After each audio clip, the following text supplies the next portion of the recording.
Gracias, Fabi. Bueno, vamos a continuar hablando ahora de una cuestión que se llama hiperacusia. Resulta que nos cuenta una televidente que a ella todos los ruidos de repente, de la noche a la mañana, le empezaron a molestar. Que si el bebé lloraba, que si un perro ladraba, que si una moto pasaba. Se volvió más que molesto y esto claramente le genera un tipo de ansiedad que ella ya no puede con eso. De hecho, dice que ni siquiera dormir. El día de hoy tenemos a la especialista en audiología, la doctora Silvia Bonilla, quien nos acompaña aquí en el set de la revista. ¿Cómo está, doctora? Muy Qué bien. gusto verla. Igualmente, un gusto estar acá esta mañana con ustedes. ¿Qué es esto de hiperacusia y por qué se puede generar de repente? Bueno, la hiperacusia suena como un nombre muy extraño, pero en realidad es la hipersensibilidad a los sonidos, que generalmente son sonidos ambientales, sonidos a los que estamos acostumbrados nosotros en nuestro día a día, sonidos cotidianos que tenemos a nuestro alrededor y que generan algún tipo de molestia, que van a generar dolor, que van a generar ansiedad o incluso estrés en las personas que lo están escuchando. Entonces son sonidos, no es un sonido que yo escucho y que simplemente está por ahí, sino que es un sonido que a nivel emocional me va a generar algún tipo de malestar, algún tipo de alteración, y entonces tenemos que estar atentos a qué es lo que está pasando. Ok, ¿eso puede ocurrir a cualquier edad? ¿Ocurre a una edad específica conforme vamos avanzando en los años? Que esto es una cuestión que también se preocupa mucho nuestra televidente porque dice debe ser la edad. Claro, en realidad puede presentarse a cualquier edad, pero también es importante que generalmente se detecta en personas, en adultos, ¿verdad? Entonces hay que tomar en cuenta que puede aparecer en cualquier momento, está relacionado con pérdida auditiva, incluso podría estar acompañado por el tinnitus. Entonces tenemos que estar revisando qué es lo que lo está causando, porque podría ser algún síntoma de que hay algo en el sistema auditivo que no está funcionando correctamente. ¿Cómo qué, doctora?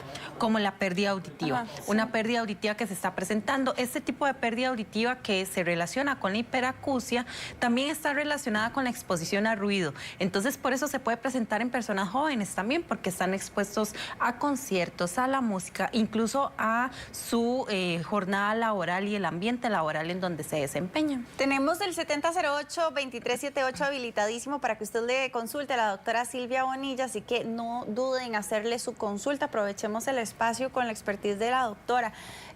También nos contaba ella que incluso esto le ha hecho que se aísle, Claro. porque va a un centro comercial con sus hijos y dice que no soporta el ruido, que ella percibe todas las conversaciones a la vez y esto le genera cierta ansiedad también. Correcto. De hecho, estas personas pueden tener un riesgo al aislamiento e incluso también llevar al estrés, a la ansiedad y a la depresión, porque es lo natural, ¿verdad? Cuando nosotros nos estamos exponiendo a un ambiente que para nosotros no es cómodo, lo que hacemos es evitarlo. Y generalmente los sonidos que tenemos en el ambiente cuando salimos son los sonidos que le molestan. Por ejemplo, el sonido de un motor de un carro, los sonidos de los perros. Hay perritos que ladran muy fino y dependiendo de la acústica del lugar, ese sonido como que se amplifica. Entonces eso también nos va a molestar. En los restaurantes, los sonidos de los platos o de los cubiertos cuando las personas están comiendo, o incluso de las licuadoras cuando están preparando algún producto en la cocina. Estos sonidos que para nosotros son cotidianos y son sonidos que se escuchan muy frecuentemente en nuestro día a día, son sonidos que para algunas personas son molestos, y no solamente molestos, pueden generar dolor. Entonces imagínense una persona que está en un lugar, que está tratando de pasar un ratito bonito con sus amigos, con su familia, y empieza a escuchar esos sonidos que no lo deja entender lo que le están diciendo, porque el sonido es tan molesto que hace que más bien la persona se concentre en ese sonido molesto y que le va a generar un dolor o una molestia todavía mayor. Dice aquí, tenemos la primera consulta y un saludo a Isabel. Dice, buenos días a todos, en especial a la doctora. Mi problema es el ruido a lo lejos, me fastidia, y la bulla de la casa ni se diga, me estoy volviendo loca. ¿Qué será? Es que son sonidos que son cotidianos, ¿verdad? Sonidos que para mí no sean molestos, a algunas personas les va a generar algún tipo de molestia. Aquí lo importante es detectar qué tipo de sonido es el que nos está generando estas situaciones y estas condiciones, consultar con un profesional para determinar si hay algún problema de fondo, si también está acompañado con tinnitus, y empezar a tomar medidas, ¿verdad? Porque no es normal nosotros vivir en una condición en la que no queremos salir de nuestra casa, de nuestro lugar seguro, porque no queremos exponernos a estas situaciones incómodas para nosotros. Entonces ahí nosotros le ayudamos a identificar, incluso hay terapias de reentrenamiento auditivo y de reentrenamiento con sonidos para generar algún nivel de tolerancia. A veces también lo podemos acompañar con la parte psicológica. Hay profesionales en psicología que trabajan en conjunto con nosotros para poder ayudar en la parte emocional, cómo el manejo de estas situaciones se pueden controlar y cómo la persona puede llegar a un nivel en donde puede tener una calidad de vida. Dice Siria, por la epilepsia oigo todo. Eso me despierta mucho en la noche. Uy, qué incómodo también. Sí, correcto. Incluso condiciones neurológicas como el tema de la epilepsia, o incluso niños también o adultos que tienen algún tipo de espectro autista, son personas que son más sensibles a los sonidos y lo que buscan generalmente es ponerse protectores auditivos, ponerse tapones para aislarse del sonido, y esto más bien va a reforzar esa conducta. Entonces lo que queremos es ir exponiendo de forma gradual y controlada en un ambiente seguro, donde estas personas se sientan que están en paz, que pueden estar en control de esos sonidos, y irlos exponiendo paulatinamente para llegar a un nivel en donde van a tener un confort y se exponen a estos sonidos y no van a tener estos niveles de molestia tan altos. Dice don Mauricio Loría, le mandamos también un saludo. Buenos días, ¿la edad tiene algo que ver con esos problemas? Tengo 43, pero me da miedo padecer del oído. Claro, conforme nosotros vamos avanzando en la edad, también hay filtros a nivel del cerebro, que el cerebro va bajando, o sea, no son tan elevados como nosotros quisiéramos o como eran cuando éramos más jóvenes. Y ahí se pueden desencadenar condiciones auditivas, en este caso como la hiperacusia o como la percepción de un tinnitus o incluso una pérdida auditiva, que pueden estar en combinación los tres elementos y que pueden estarnos alterando. Recordemos también que conforme nosotros vamos avanzando en la edad, vamos exponiéndonos cada vez a más sonidos, a más factores externos, ambientales, incluso genéticos, que podrían hacer que nosotros en algún momento presentemos una alteración auditiva. Y acá dice, yo tengo un ruido permanente como grillos y cuando me acuesto se me hace más fuerte. Ese es el famoso tinnitus, ese tinnitus que también se conoce como acúfeno, que muchas personas lo refieren como un grillo, como lluvia, a veces como un escape de agua o como un pito permanente, un pito agudo que está ahí permanente y que se percibe más cuando estamos en ambientes silenciosos, cuando vamos a descansar. Ese ruidito, ese tinnitus, en el 90% de los casos es porque tenemos una pérdida auditiva. Entonces es muy importante porque ahí el oído nos está diciendo, hey, póngame atención, vamos a revisarnos. Y muchas personas entre los 40 y los 50 años nunca se ha hecho una evaluación auditiva, entonces ahí es una alarma para irnos a revisar.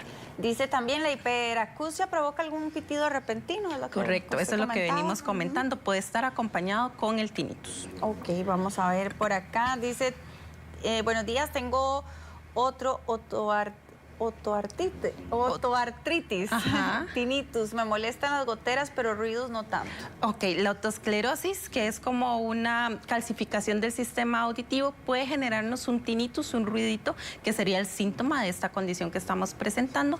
Eso es una rigidez en el sistema, donde vamos a tener problemas a la hora de transmisión del sonido. Se puede mejorar muchísimo con terapias de reentrenamiento auditivo. También podemos hacer una evaluación con el médico otorrinolaringólogo, en este caso de la otosclerosis. Hay tratamientos médicos que se podrían aplicar, o también el tema también de la rehabilitación auditiva, que podría ayudar mucho a reentrenar el cerebro a no percibir esos sonidos molestos. Dice, para ver, bueno, la señora de las goteras tiene 64 años.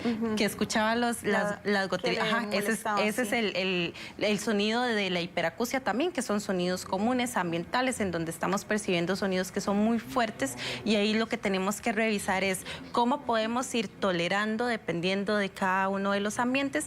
Incluso a veces también podemos hacer cambios en la casa para que no suenen tanto, porque el tema de las goteras también tiene algo que ver con los techos, ¿verdad? Y dependiendo del techo va a ser la amplificación y la tonalidad del sonido que vamos a escuchar. Entonces también en la casa podríamos hacer cambios acústicos para mejorar la percepción. Y finalizamos con estas dos preguntas, que dice que cuando escucha ruidos fuertes se aturde y que si se puede presentar en niños también. Los ruidos fuertes es muy importante. Cuando tenemos hiperacusia, por supuesto que cuando nos vamos a presentar o nos vamos a exponer a ruidos fuertes, como cuando vamos a un concierto o a un restaurante, ahí el sistema auditivo va a estar más sensible, y siempre hago una comparación de cuando nosotros nos hacemos una herida, esa herida se cicatriz y cuando nosotros pasamos el dedito por encima de esa cicatriz queda como más sensible. Eso es una pérdida auditiva. La pérdida auditiva va a ser más sensible a los sonidos y entonces estas personas van a reaccionar todavía más a diferentes intensidades. Entonces ahí también tenemos que ser conscientes a qué tanto ruido podemos exponernos, si ese ruido podría generar algún tipo de pérdida auditiva y valorar con un especialista si ahí vamos a requerir protección auditiva para proteger esos restos auditivos que tenemos y evitar más pérdida auditiva y que esos sonidos no nos molesten. ¿Cuáles recomendaciones finalmente, doctora, para terminar también con el tema y ojalá que pronto también podamos tener otro espacio para conversar más al respecto? Claro que sí, con mucho gusto. Las recomendaciones finales siempre es no quedarse en la casa y aislarse, porque más bien ahí lo que estamos buscando es que tengamos una exposición prolongada y controlada a estos sonidos para evitar que nos generen estas molestias. Hacernos una revisión auditiva que incluya la revisión tanto del volumen más bajito que escucha como el volumen más alto que usted tolera para determinar si esto es una hiperacusia o algún otro tipo de alteración auditiva y siempre acompañarse de un profesional que le dé las mejores recomendaciones. La doctora Silvia Bonilla, muchas gracias, que tenga un lindo miércoles. Igualmente, muchas gracias a ustedes. Y Josito, tenés más en la revista.